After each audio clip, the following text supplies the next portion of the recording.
ओम नमः सिद्धम। ओम नमः सिद्धम। ओम सजात्म स्वरूप परम की गुरु जय हो, शुद्ध जय चैतन्य हो। स्वामिने नमः।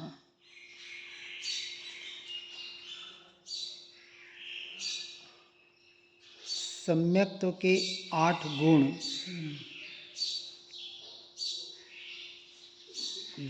जिसे श्वेतांबर वाले समकित के 5 लक्षण भी कहते हैं, इसमें ही समाहित है। पहला है संवेग। गाथा के माध्यम से समझने का प्रयास करेंगे।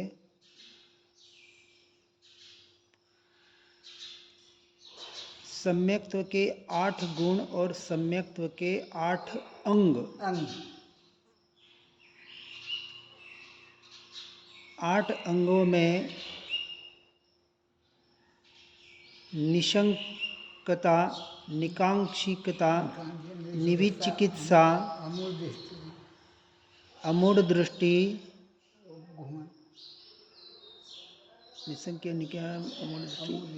उपगुहन अंग, स्थितीकरण अंग, वात्सल्य अंग, प्रभावना अंग, इस प्रकार से 8 अंग। ये 8 अंग सम्यक दर्शन दृष्टि के होते ही होते हैं। इसको हमने पूर्व में समझने का प्रयास किया था। व्यवहार और निश्चय। देखो, अब ये ध्यान रखना है विशेष करके हमें, हर क्रिया के काल में, हर कथन के काल में व्यवहार और निश्चय का यथार्थ रूप से अपने भूमिका के अनुसार समन्वय करना है। लक्ष्य निश्चय का ही होना चाहिए। और निश्चय का अर्थ है अपने ज्ञान स्वभाव का लक्ष्य, अपनी आत्मा का स्वरूप का स्वभाव का लक्ष्य।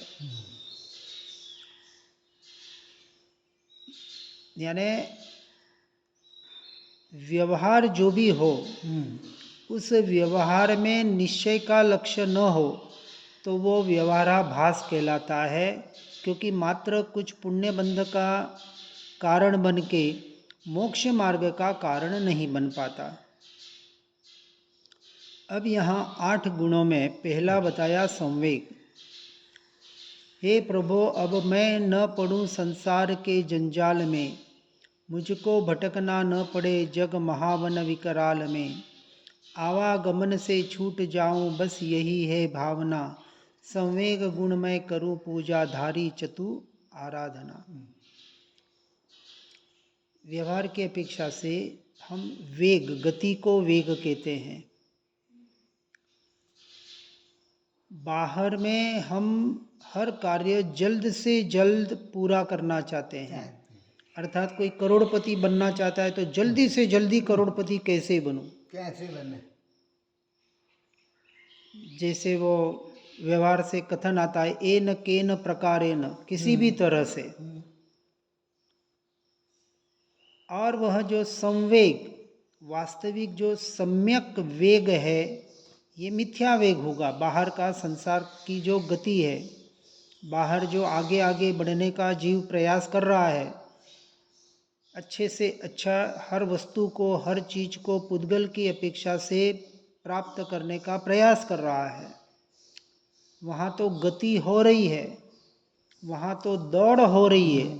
उसका नाम है अंधी दौड़, अंधे अंध पलाय। पूरी दुनिया एक अपेक्षा से अंधी कहलाती है। जब तक सम्यक दर्शन नहीं है, अपनी आत्मा की यथार्थ समझ नहीं है, तब तक वह जीव आँख होते हुए भी अंधा है। परमार्थ की अपेक्षा से यहाँ कथन चल रहा है, क्योंकि उसे उसकी दृष्टि जब तक सम्यक नहीं हो रही है, तब तक वो अंधा अर्थात मिथ्या दृष्टि है। और मिथ्या दृष्टि जीव मोक्ष मार्ग का अधिकारी नहीं है। कब तक? जब तक वो सम्यक्त्व सन्मुख नहीं होगा। सम्यक तो सन्मुख होगा तो सम्यक दर्शन को प्रकट करेगा। इसलिए अधिकारी मिथ्या दृष्टि जीव भी है, अब यहाँ ही नहीं लगाएंगे, क्योंकि सम्यक दर्शन के पहले तो हर जीव मिथ्या दृष्टि ही है।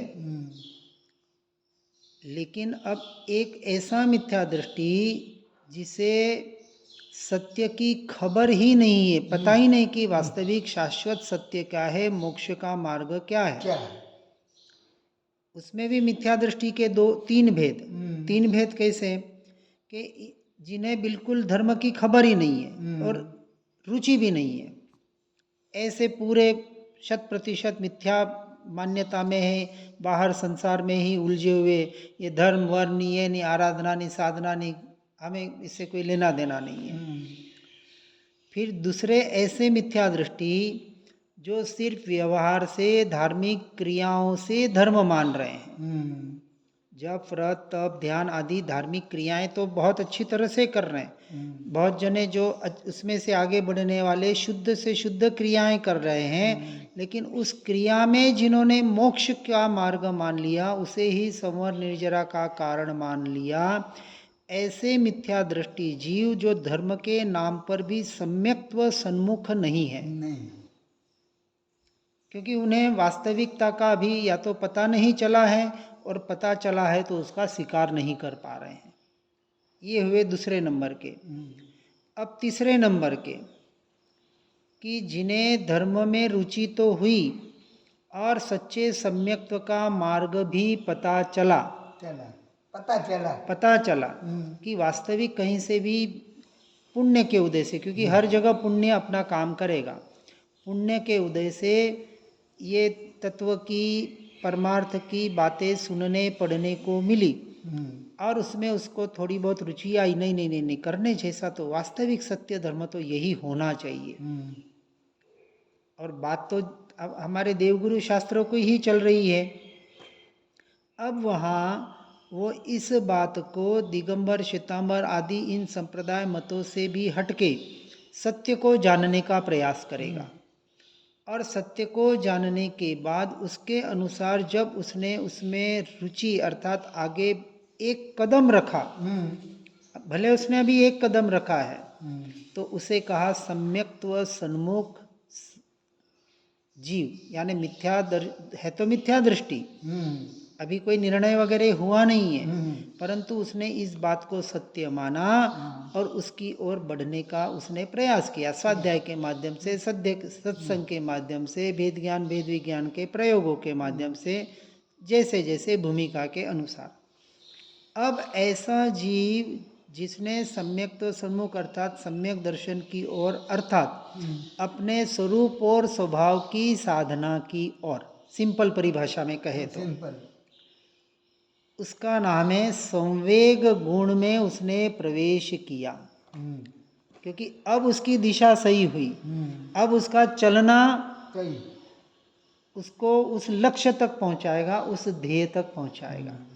भले वो कछुए की चाल चले, खरगोश की चाल चले, अपनी अपनी योग्यता, अब वो एक न एक दिन वहां पहुंचेगा।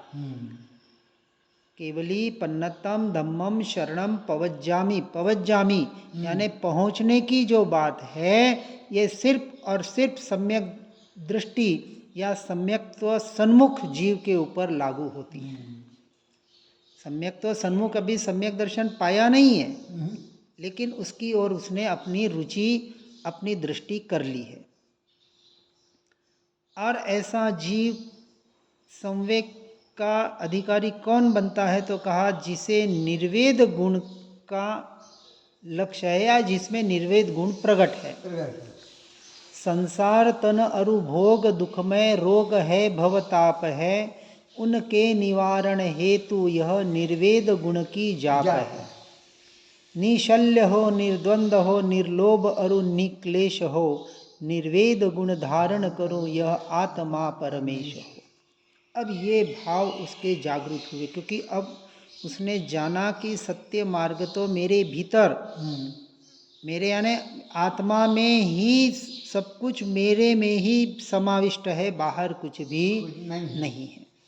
अब वो जो भी प्रयास करेगा, क्रिया करेगा, साधना करेगा, स्वाध्याय करेगा, सत्संग करेगा, किसके लक्ष्य से करेगा? स्वभाव के लक्ष्य से करेगा। स्वभाव। और स्वभाव ही आत्मा है, क्योंकि धर्म किसे कहा? वस्तु सहावो धम्मो। वस्तु का जो स्वभाव, वो धर्म यानी है। आत्मा एक वस्तु है। अनंत गुणों में ज्ञान स्वभाव की मुख्यता से आत्मा का जीव का प्ररूपण किया जाता है। इसलिए इस अपेक्षा से उस स्वभाव का, यानी आत्मा का जो मुख्य स्वभाव ज्ञान स्वभाव, और उस स्वभाव को यथार्थ रूप से स्वीकार करने का नाम धर्म है। तो गुण, द्रव्य, गुण और पर्याय, तीन की अपेक्षा से साथ में कथन चलेगा, क्योंकि कथन की शैली नए निक्षेप प्रमाण के आधार पर चलेगी, स्याद्वाद शैली के आधार पर चलेगी। और वह स्याद्वाद शैली आपको अनेकांत में पहुंचाकर अंत में सम्यक एकांत में ले जाकर ठहराएगा, जहाँ स्थिरता, सम्यक चारित्र अर्थात सम्यक एकांत, वहाँ फिर कुछ नहीं है। वहाँ भेद प्रभेद सबसे हटके जो अभेद अखंड एक ध्रुव तत्व की का जो आश्रय करता है, उसे कहा सम्यक एकांत। तो यह निर्वेद गुण अर्थात जिसे बाहर के वेद, अब देखो निर्वेद, इसका एक अर्थ यह भी कर सकते हैं, स्त्रीवेद, पुरुष वेद, नपुंसक वेद, तीन वेद बताए जाते हैं। इन और निर का अर्थ होता है इनसे रहित। इन वेदों, यानी ये कब तक है कि वेद कब तक है, ये शरीर आदि कब तक है, मन योग, वचन योग, काय योग कब तक है? जब तक कर्म है, कर्म के उदय है, तब तक ये सब कुछ है।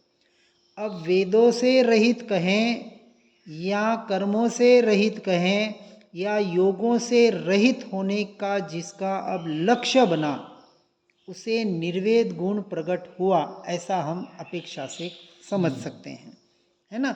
अब जिसे, अब उससे क्या होगा कि सीधी बात है, संसार तर, ये तन, बाहर के भोग, ये सारा कैसे लगेगा? अब दुखमय लगेगा, क्योंकि उसका निर्णय कहाँ चल रहा है? ये बाहर के सुख में सुख नहीं है, बाहर के दुख में दुख नहीं है। आज दिन तक मैं मेरी भ्रांति की वजह से, मेरी अज्ञानता की वजह से बाहर के सुख दुख को अपना सुख दुख मान रहा था, और बाहर के सुख में अपने को सुखी मान रहा था, बाहर के दुख में अपने को दुखी मान रहा था। ये मेरी बहुत बड़ी भ्रांति थी, भूल थी, क्योंकि मैं स्वयं सुख स्वरूप आत्मा हूँ। ये उसने अभी पढ़ा सुना जाना है, और उस गुण को अब वो प्रकट करने की चेष्टा करेगा साधना के द्वारा। तो ऐसा निर्वेद गुण सम्यक्त्व के सन्मुख जीव के होता है, जिसके आधार पर उस गुण को अर्थात सम्यक्त्व को वो अपने पर्याय में प्रकट करता है। फिर आगे बताया निंदा। यह शल्य के मिथ्यात्व के कुज्ञानमय जो भाव है, जितने अशुभ परिणाम अरु सब राग द्वेष विभाव है, अक्षय सुपद प्राप्ति के हेतु नित करूं आलोचना, निंदा करूं मैं दुर्गुणों की भव भ्रमण दुख मोचना।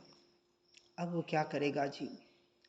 निंदा करना संपूर्णतः हेय हम मान रहे हैं, लेकिन संपूर्णतः हेय नहीं है। पर की निंदा नहीं करना, परंतु स्वयं के दोषों की निंदा करना, यह एक गुण है। क्योंकि मेरे दोष मुझे पता है, तो जब तक ये मैं मेरे गुणों की, इसलिए प्रतिक्रमण के पहले निंदा गर्रा बताया जाता है कि अपने गुणों दोषों को देखें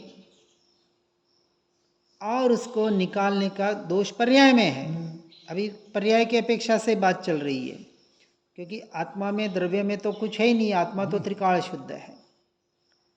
अब सबसे बढ़िया निंदा किसकी करनी है? मिथ्यात्व रूपी शल्य की, जो कांटा सबसे बड़ा, कि अनादिकाल से हे परमात्मा, हे गुरुदेव, इस मिथ्यात्व का ही पोषण करने में लगा हुआ था और आपके द्वारा इसका स्वरूप मुझे पता चला। अब मैं इस मिथ्यात्व रूपी दोष को, कुज्ञान में जो भाव है, जितने अशुभ परिणाम हैं, जितने राग द्वेष के विभाग हैं, उन सब की आलोचना करता हूँ, निंदा करता हूँ, क्योंकि ये मेरे स्वरूप से विपरीत है। मुझे संसार में भटकाने वाले होने की वजह से अंश मात्र भी उपादेय, आदरणीय नहीं है, ग्रहण करने योग्य नहीं है। इनसे मुझे जल्द से जल्द छूटना है। ऐसी निंदा के द्वारा अपने स्वरूप और स्वभाव की साधना में आगे बढ़ने का, किस लिए? अक्षय सुख पद की प्राप्ति के हेतु। और अक्षय सुख कहाँ है? मेरी आत्मा में है। मैं स्वयं अक्षय पद का अधिकारी हूँ, मुझ में ही अक्षय पद रहा हुआ है। वो व्यवहार से अक्षय मोक्ष पद मिलेगा तब पर्याय में मिलेगा, लेकिन किसके लक्ष्य से मिलेगा? अजर अमर अविनाशी अक्षय पद जो अभी मेरे द्रव्य में है, वहां जैसे ही मैं दृष्टि करूंगा उसी क्षण वो प्रकट होने वाला है। तो ज्यादा से ज्यादा ये निंदा क्यों करनी है? अपने अक्षय पद के प्राप्ति के हेतु, अपने आत्मरमणता के हेतु। तो व्यवहार से निंदा की, तो यहाँ इस निंदा को उपादेय कहा है और पर की निंदा को 100% हेय कहा है, छोड़ने योग्य कहा है। अब यहाँ अपेक्षा, किस अपेक्षा से क्या? क्योंकि ये भी पर्याय की अपेक्षा से। श्रद्धान की अपेक्षा से क्या होगा कि ये मुझ में है ही नहीं, मेरा स्वरूप ही नहीं है, ये श्रद्धान में होगा। अब तीनों चीज को हम बराबर समझ रहे हैं। पर की निंदा नहीं करनी, स्व की निंदा भी करनी, पर मान्यता में, श्रद्धान में ये होना चाहिए, ये जिसकी जिन दोषों की निंदा कर रहा हूं, ये दोष मेरा स्वरूप नहीं है। स्वरूप नहीं है। तो परमार्थ निंदा कब होगी? कि जब इस बाहर के दोषों से भी वो उपयोग को हटाकर कहेगा मैं तो इनसे भी भिन्न, न्यारा, स्वतंत्र, इन संवेग, निर्वेग, निंदा आदि, अब आगे जैसे जैसे बढ़ेंगे, इन गुणों से भी मैं तो भिन्न हूँ, न्यारा हूँ, स्वतंत्र हूँ, त्रिकाली ध्रुव तत्व हूँ, ऐसा लक्ष्य करने से सच्ची निंदा हुई। निंदा का अर्थ क्या? कि उसकी हम निंदा करते हैं कि जो ग्रहण करने योग्य नहीं है, जहाँ दृष्टि करने योग्य नहीं है। तो निंदा तो कर ली, परंतु उस निंदा पर दृष्टि नहीं करनी है। दृष्टि कहाँ करनी है? अपने आत्मा पे दृष्टि करने से अपने आप बाहर की निंदा हो जाती है, वहाँ करनी भी नहीं पड़ती। यह निश्चय का कथन। अब व्यवहार, हम बार बार व्यवहार, पहले व्यवहार का कथन किया, साथ में फिर निश्चय का कथन किया। अब चौथी बात बताई, गर्रा। प्रतिक्रमण के पहले निंदा और गर्रा होती है। निज दोष गुरु के सामने निष्कपट हो करके कहूँ, जो जो हुई है गलतियाँ उनका सुप्रायश्चित चहूँ। निर्दोष होने के लिए निंदा घरा उर में धरूं, अंतर विकारों को जलाकर मुक्ति की प्राप्ति करूं। अब व्यवहार से अपने दोषों की निंदा करनी है और अपने जो गुरुवर हैं, अपने जो से जो बड़े हैं, जो हमारे आदरणीय हैं, उनके सामने अपने दोषों को प्रकट करने का नाम गर्रा है। और कोई ऐसा यथा योग्य न हो तो स्वयं से स्वयं के सामने प्रकट करके, जैसे मंदिर जी में आते हैं, जो हमारे आराध्य हैं, उनके सामने खड़े होकर अपन इस तरह की निंदा गर्रा कर सकते हैं। ठीक है ना? प्रत्यक्ष नहीं हो तो हमारे लिए तो ये प्रत्यक्ष ही है ना? हाँ। और सर्वज्ञ अर्थात देव, गुरु, शास्त्र परोक्ष होते हुए भी प्रत्यक्ष रूप मानकर उनके सामने हम अपने मन की ये चर्चाएं, ये भावनाएं प्रकट कर सकते हैं और करनी चाहिए। ठीक है? तो उन सब का प्रायश्चित किस लिए? अब देखना, पश्चाताप और प्रायश्चित हमने समझने का प्रयास किया था। तो पहले पश्चाताप होगा उसकी निंदा गर्हा के द्वारा, और प्रायश्चित के द्वारा अपने चित्त में, अपने स्वरूप और स्वभाव में आने के लिए ये सारा प्रोसेस बताया गया है। ये आत्मार्थी के अर्थात सम्यक्त्व के और सम्यक्त्व सन्मुख दोनों जीवों में ये गुण होता ही होता है, क्योंकि अभी वो पूरा निर्दोष हुआ नहीं है। निर्दोष होने के लिए निर्दोष कब होगा? 13वें गुण स्थानक में, अपेक्षा से कहे 12वें में, क्योंकि 11वें तक दोष पड़ा हुआ है। 11वें का गिरने का बताया ना, तो सूक्ष्म लोभ रूपी संज्वलन कषाय वहां पड़ी है, तो वो भी दोष कषाय पड़ी है। अब पूर्ण निर्दोष तो मैं 10वें के अंत से जब 12वें में जाऊंगा तब वहां पूर्ण निर्दोष होऊंगा, और 13वें में तो पूर्ण निर्दोष है ही है। और किस लिए ये निंदा गर्हा करता हूं? अंतर विकारों को जलाने के लिए और व्यवहार से मुक्ति की प्राप्ति करने के लिए, पर्याय में मुक्ति को, मोक्ष को प्रकट करने के लिए। और साथ में अब निश्चय का कथन, इन दोषों से, इस अंतर विकारों से मैं तो अभी भी मुक्त ही हूँ। इन्होंने मुझे स्पर्श भी नहीं किया, मेरा स्वरूप नहीं, मेरा स्वभाव नहीं, मैं तो त्रिकाल निर्दोष। ऐसे निर्दोष द्रव्य पर दृष्टि जाते ही सारे दोष अपने आप विलय हो जाते हैं। तो सबका सार वापस एक ही। तो व्यवहार का कथन किया, व्यवहार किया, निश्चय में आया, पर से दृष्टि हटाई, उन दोषों से भी दृष्टि हटाई, और अपने स्वभाव पे दृष्टि करते ही पर्याय से वो दोष ऑटोमेटिक गायब हो गए। उनको निकालने का एक ही उपाय, दोषों को तो देख लिया, तो निकाले कैसे? भाई द्रव्य पे दृष्टि कर लो। सबका सार तो एक ही है। तो सब गुणों का सारभूत गुण तो अपने स्वभाव पर दृष्टि करना यही है, और उसके लिए ये गुण बाहर साधन रूप हमें सहायकारी है। इस बात को यथार्थ रूप से समझकर ये 4 गुण हमने समझे। आगे के 4 गुण हम अगले इसमें समझेंगे। जिन वाणी के ज्ञान से हो सम्यक श्रद्धा, हो चारित्र महान, पाऊँ पद निर्वाण। जहाँ वाणी के ज्ञान से सूझे लोकालोक, सो वाणी मस्तक नमो सदा देत हूँ धो।